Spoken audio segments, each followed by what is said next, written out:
இந்த கதையோட 2ஆம் பாகத்துல மாலினியும் கீர்த்தியும் சேர்ந்து ரமேஷோட பெட்ரூம்க்கு வந்தாங்க. கதவு மூடி இருந்ததால 2 பேரும் வாசல்லையே நின்னாங்க. என்ன மாலினி, உள்ள இருந்து எந்த சத்தமும் கேட்கவே இல்ல? கொஞ்சம் அமைதியா இருக்கிறியா? இப்பதானே உள்ள அனுப்பிச்சிருக்கோம்.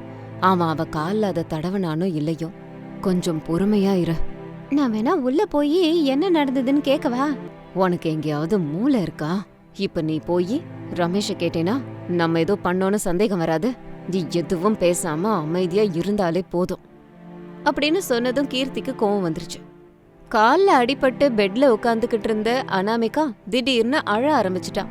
ஐயோ எரியுது டாக்டர் ஐயா, காலெல்லாம் எரியுது எனக்கு.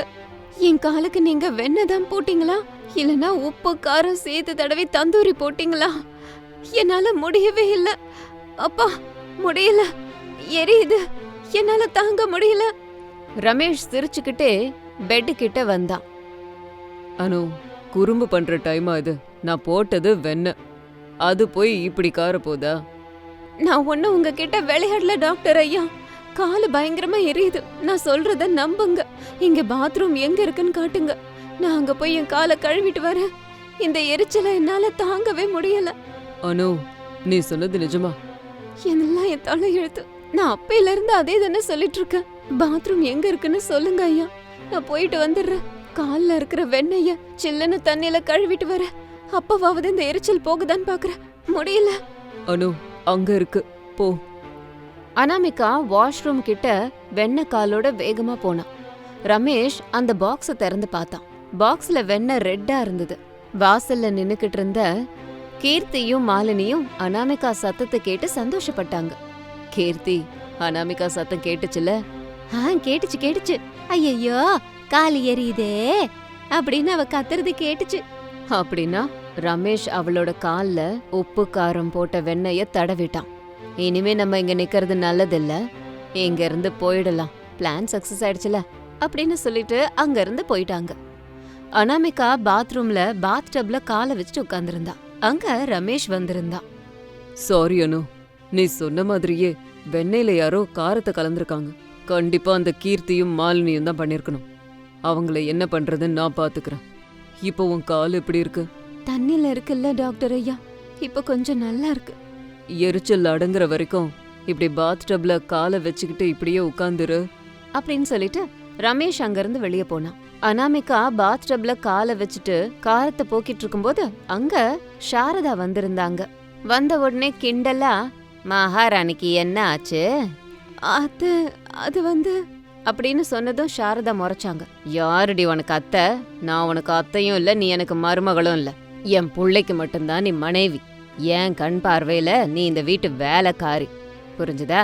அனாமிகா அமைதியா உட்காந்துக்கிட்டு இருந்தா. ஆமா, உன் பேர் என்ன? அனாமிகா அத்தை. அவ்வளவுதான். மறுபடியும் கோபமா அனாமிகா கண்ணத்திலேயே அரைஞ்சாங்க. கை அச்சு பதிஞ்சுது. அனாமிகா கண்ணீர் விட ஆரம்பிச்சுட்டான். அத்தை கிடையாது, அம்மானு கூப்பிடு. உன் முகர கட்டைக்கு அத்தை வேற தேவையா? டாக்டர் ஐயா தான் என்ன அப்படின்னு அனாமிகா ஏதோ சொல்ல வரும்போது சாரதா கிண்டலா, ஆமா ஆமா, நீ அதிலோக சுந்தரி இல்ல, உன்னை விட்டுட்டா என் டாக்டர் புள்ளைக்கு கல்யாணம் ஆகாதுன்னு உன்னை கட்டிக்கிட்டான், வந்துட்டான். அனாமிகா கண்ணீரோட, சொல்லுங்கம்மா, இப்ப நான் என்ன பண்றது? உன் பேர் என்னன்னு சொல்லு. அனாமிகாம்மா. இங்க பாரு அனாமிகா, இந்த வீட்ல 2 பொண்ணுங்க இருக்காங்க. அவளுங்க என் பொண்ணுங்க இல்ல, இந்த வீட்டுக்கு வர இருக்க மருமகளுங்க. அனாமிகா குழப்பத்தோட பார்த்தா. திருன்னு இப்படி முழிக்காத, நான் சொன்னது நிஜம்தான். மாலினிங்கிற பொண்ணதான் எனக்கு பிடிச்சிருக்கு. அவளை மருமகளாக்கணும்னு பாக்குறேன். கீர்த்திங்கிற பொண்ணை என் புருஷனுக்கு பிடிக்கும், அதனால அவளை மருமகளாக்கணும்னு பாக்குறாரு. அவங்கள என் தங்கச்சிங்க மாதிரி பாத்துக்கிறேன் அம்மா. அவங்கள பாத்துக்கறதெல்லாம் அப்புறமா இருக்கட்டும், நீயாவே இந்த வீட்டை விட்டு வெளியே போயிடு. நான் உன்னை வெளியே துரத்தணும்னா வேற எங்கேயும் போய் வேலை செய்ய முடியாத அளவுக்கு கைய காலை உடச்சு அனுப்பிடுவேன். அதை கேட்ட அனாமிகா பயந்து போயிட்டான். மனசுக்குள்ள, அப்படின்னா வெண்ணெயில உப்பு காரம் கலந்தது இவங்க தானா? ஆனா நான் ஒப்பந்த மனைவி தானே. எப்படியோ என்ன இவங்களுக்கு பிடிக்கல, நிஜமான மருமகளும் இல்ல. இதெல்லாம் நான் ஏன் பொறுத்துக்கணும்? நான் இப்பவே வெளியே போறேன். இந்த அம்மா கிட்ட போய் உண்மைய சொல்லிட்டா அப்படின்னு நினைச்சு ஒரு நிமிஷம் நின்னா. அப்போ அனாமிகாவுக்கு அவளுக்கு இருந்த பண பிரச்சனை ஞாபகம் வந்தது. உண்மைய சொன்னா டாக்டர் ஐயாக்கு பிரச்சனை ஆயிடும், எனக்கும் பணம் கிடைக்காம போயிடும். இந்த காலத்துல யாரையும் நம்ப கூடாது அப்படின்னு நினைச்சிட்டு இருக்கும்போது சாரதா அந்த இடத்துக்கு வந்தாங்க. அனாமிகா, என் பேச்ச நம்பி பயந்துட்டல்ல, இப்ப போனேனா என் புள்ள உன்னை வந்து தடுப்பான். ராத்திரி சமயத்துல எல்லாரும் தூங்குனதுக்கு அப்புறம் வீட்டை விட்டு வெளியே போயிடு, நான் உதவி பண்றேன். சரிங்க அம்மா.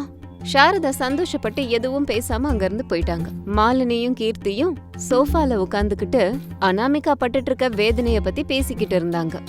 வெண்ணெயில உப்பு காரம் கலந்து நல்ல வேலை பார்த்தோம்ல, இன்னைக்கு நம்மள பார்த்து அவ பயப்படணும். நமக்கு தேவை அவ நம்மள பார்த்து பயப்படுறது இல்ல, அவ எப்படியாவது இந்த வீட்டை விட்டு வெளியே ஓடி போகணும். அப்பதானே ரமேஷ் என்ன கட்டிப்பாரு. அத கேட்டதும் கீர்த்தி திரு திருன்னு முழிச்சு, அவரு ஒன்ன கட்டிக்கிட்டாருன்னா அப்புறம் ஏன் நிலைமை என்ன? அத நீதான் யோசிச்சுக்கணும் கீர்த்தி. ரமேஷ் ராமன் மாதிரி, ஒரே ராமன், ஒரே வில்லு, ஒரே சீதா அப்படின்னு சொல்லிட்டு இருக்கும்போது கீர்த்தி அவகிட்ட இப்படி சொன்னா. அந்த ஒரே ஒரு சீதையா நான் இருந்துட்டு போயிடுறேங்கிற. அப்போ அவ கோபமா, கீர்த்தி, ரமேஷோட பொண்டாட்டி நான் தான், வேணும்னா சொல்லு, நகை வாங்கி தரேன், இல்ல பணம் வேணும்னா பணம் வாங்கிக்கோ, நான் குறுக்க வரமாட்டேன், எதுவும் சொல்லவும் மாட்டேன். ஆனா ரமேஷ் என்னோட இவன். நானும் அதே தான் சொல்றேன் மாலினி, ரமேஷ் எனக்கு தான். அந்த பணத்தையும் நகையும் நீ எடுத்துக்கிட்டு வழிய பாத்துட்டு போ. ரமேஷ் எனக்கு தான். உனக்கு கிடையாது மாலினி, அவன் எனக்கு தான். இப்படி ரெண்டு பேரும் சாதாரணமா ஆரம்பிச்ச உரையாடல பெரிய சண்டையாக்குனாங்க. ரெண்டு பேரும் அடிச்சுக்கிற நிலைமைக்கு வந்தாங்க. மாலினி கன்னத்துல பலார்னு கீர்த்தி அரைஞ்சா, கீர்த்தி கன்னத்துல மாலினி அடிச்சான். இப்படி ஒருத்தர் மாத்தி ஒருத்தர் அடிச்சுக்கிட்டாங்க. ரெண்டு பேரோட கன்னத்துலயும் அச்சு பதிஞ்சுது.